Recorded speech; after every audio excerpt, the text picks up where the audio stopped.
चंद्रयान-3 दहाड़ मारता हुआ चांद की चौथी कक्षा में प्रवेश कर चुका है और लगातार चांद की फोटो भी शेयर कर रहा है।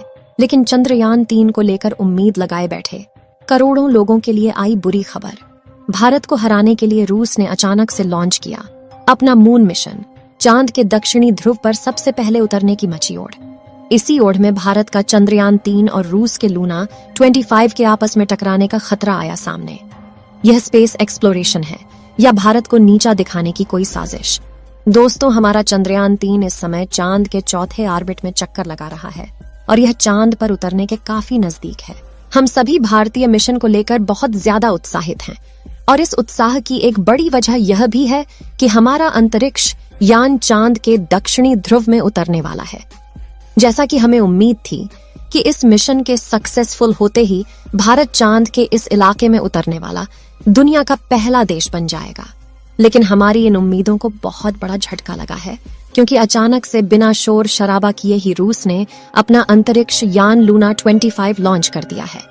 साथ ही इसका प्लान अपने स्पेसक्राफ्ट को चांद के दक्षिणी ध्रुव में चंद्रयान से पहले उतारने का है, यानी चांद के इस इलाके में सबसे पहले अपना झंडा गाड़ने का। जो सपना भारत ने देखा था उसको एक बहुत बड़ा झटका लगा है। लेकिन सवाल ये उठता है कि हमारा चंद्रयान तो काफी दिनों पहले से अपने सफर पर निकला हुआ है। ऐसे में रूस का यह यान हमसे पहले चांद पर कैसे पहुंच सकता है? क्या एक ही जगह जाने पर दो मिशन आपस में टकरा जाएंगे? और सबसे बड़ा सवाल यह है कि रूस ने भी इसी समय अचानक से इस मिशन को क्यों लॉन्च किया, जबकि रूस ने चांद पर अपना पिछला मिशन 47 साल पहले भेजा था। क्या यह भारत के खिलाफ कोई साजिश है? इन सभी सवालों के जवाब हम आपको आज इस वीडियो में देने वाले हैं, इसलिए वीडियो को अंत तक जरूर देखिएगा। आप देख रहे हैं जीके दृष्टि यूट्यूब चैनल। दोस्तों, जैसा कि हम सबको पता होगा, हमारे चंद्रयान-3 ने 14 जुलाई के दिन चांद पर पानी की खोज करने के इरादे से उड़ान भरी थी और जब से यह मिशन लॉन्च हुआ है, इसरो ने कई कीर्तिमान स्थापित किए हैं। फिलहाल अगर बात करें तो पृथ्वी के ऑर्बिट को कंप्लीट करके और ट्रांसलूनर ऑर्बिट को पार करते हुए हमारा चंद्रयान-3 लूनर ऑर्बिटर में चांद के चक्कर लगा रहा है। इसरो की प्लानिंग के मुताबिक 16 अगस्त को चांद की 5वीं कक्षा पूरी करने के बाद इसकी डी ऑर्बिटिंग स्टार्ट करनी है और उसके बाद हमारा विक्रम लैंडर अपने रोवर और बाकी दूसरे उपकरण लेकर बड़ी ही सावधानी से 23 अगस्त के दिन चांद की सतह पर उतर जाएगा। अब उम्मीद तो सभी को यही थी कि इसकी सॉफ्ट लैंडिंग के साथ ही भारत चांद के दक्षिणी ध्रुव में उतरने वाला पहला देश बन जाएगा और यह एक बहुत बड़े गर्व की बात होती। लेकिन रूस की स्पेस एजेंसी रॉसकॉस्मॉस में भारत की उन उम्मीदों पर पानी फेरने वाला काम किया है। जैसा कि हमने बताया, रूस ने ना कोई ढोल नगाड़ा पीटे बल्कि बड़े ही शांति से अपने लूना 25 मिशन को लॉन्च कर दिया है और रॉसकॉस्मॉस के प्लानिंग के मुताबिक उनका ये स्पेसक्राफ्ट चांद से पहले चांद के दक्षिणी ध्रुव पर उतर जाएगा। अब यह सब कैसे पॉसिबल होगा और क्या रूस ने सिर्फ भारत को पीछे करने के लिए मिशन लॉन्च किया है? यह जानने से पहले चलिए रूस के इस मिशन के बारे में थोड़ा समझ लेते हैं। दोस्तों, आपको जानकर हैरानी होगी कि रूस ने अपना लास्ट लूना मिशन यानी लूना 24 आज से करीब 47 साल पहले 1976 में लॉन्च किया था। इस मिशन का मकसद चांद की मिट्टी और चट्टानों के सैंपल वापस पृथ्वी पर लाना था। इसके लिए लूना 24 के लैंडर ने चांद पर 18 दिन बिताए और सारे सैंपल कलेक्ट करने के बाद 6 सितंबर 1976 को वापस पृथ्वी पर लौट आया। रॉसकॉस्मॉस का यह मिशन पूरी तरह सक्सेसफुल रहा था, लेकिन इसके बावजूद 47 सालों तक उन्होंने अपना कोई भी मून मिशन लॉन्च नहीं किया और अब अचानक से उन्होंने अपना यह मिशन लॉन्च कर दिया है। लूना 25 मिशन की अगर बात करें तो इसने भारतीय समय अनुसार सुबह 5:30 बजे रूस के स्पेस बोर्ड वास्तुक बोर्ड रूम से उड़ान भरी थी। इस अंतरिक्ष यान का कुल वजन 1.8 टन है और ये अपने साथ 30 किलोग्राम वजन के वैज्ञानिक उपकरणों को लेकर सफर पर निकला है। रूस का लूना 25 मिशन का मकसद चांद के दक्षिणी ध्रुव पर सॉफ्ट लैंडिंग करने वाला दुनिया का पहला देश भारत नहीं बल्कि रूस को बनना है और चांद की आंतरिक संरचना और सरफेस मटेरियल पर शोध करना और पानी की खोज करना होगा।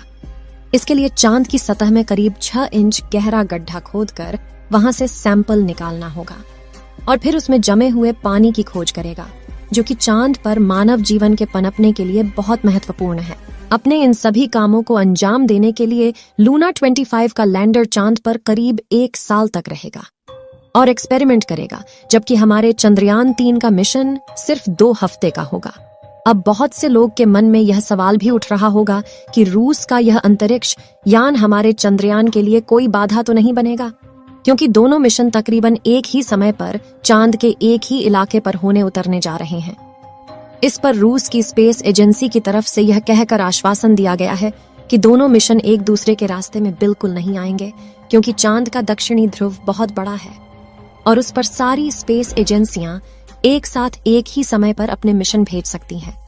इसके अलावा रूस की स्पेस एजेंसी रॉसकॉस्मोस की तरफ से यह भी बताया गया है कि उनका यह यान 5 दिन के अंदर चांद के ऑर्बिट में पहुंच जाएगा।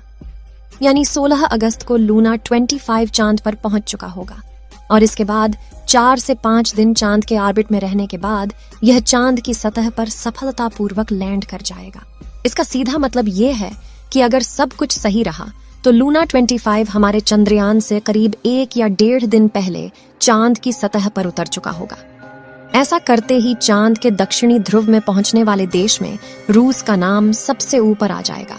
लेकिन सवाल यह उठता है कि चंद्रयान 3 से इतने दिनों बाद लॉन्च होकर भी लूना 25 इससे पहले चांद पर कैसे पहुंच सकता है।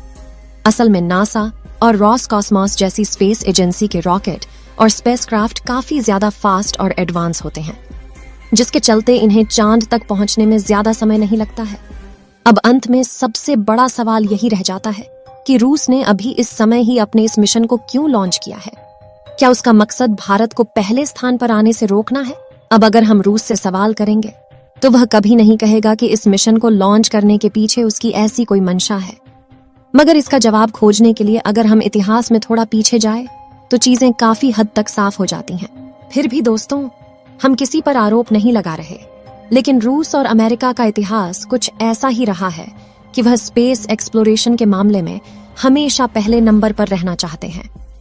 यहां तक कि 1951 से लेकर 1975 के बीच स्पेस एक्सप्लोरेशन के फील्ड में अमेरिका और सोवियत यूनियन के बीच मुकाबला भी लगा हुआ था।